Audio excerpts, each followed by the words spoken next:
My mission today is to change a motherboard in my home server.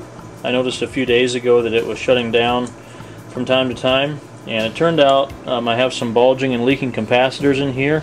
Also, I had the processor fan had failed as well, and that's the second time that the processor fan has failed in this particular server.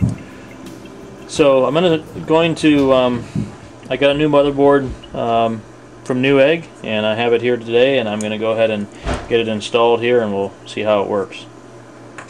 I'm going to be replacing my full-size Itx motherboard with something that's a good bit smaller. It's the Asus E35M1-I, and this is actually a mini Itx motherboard, and it has the AMD E350 processor. There's a couple of reasons why I wanted to go with this motherboard for my home server. The one thing is I do like that it's fanless. I don't really need a lot of power, so going with a low power server that's fanless is a plus for me. On my previous server, the fan had actually failed twice, and that's kind of a hassle when you have to order a new fan and have your server down while you wait. Another thing I like about this is that it has 6 SATA connections, and that's important if I ever want to build a NAS box or something in the future with it. So that was also a selling point, because I could hook up several drives and do some sort of a RAID configuration. The reason I chose the AMD processor over the Intel Atom is because this one has virtualization support where the Intel Atom does not. I use a product called Proxmox on my home server, which is a hypervisor based on the Debian Linux distribution, and on top of that it has a virtualization technology known as KVM, and that relies on hardware virtualization support in order to work.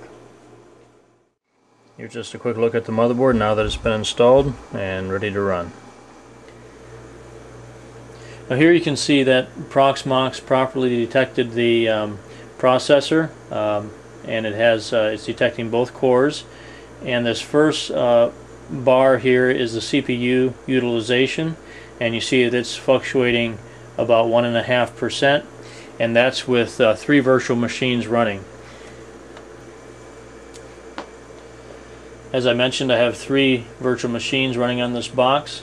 The first is a file server, and the next I have a proxy server which does some web filtering for me, and then I have a web server that I use on the intranet here.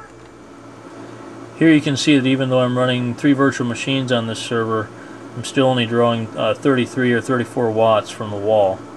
I suspect if I was using a laptop hard drive, I'd probably get this down even further. Just for comparison, my old server ran about 80 to 100 watts. So that concludes my first experience with this motherboard. Again, it's the Asus E35M1-I, and so far it looks like it's going to work just fine.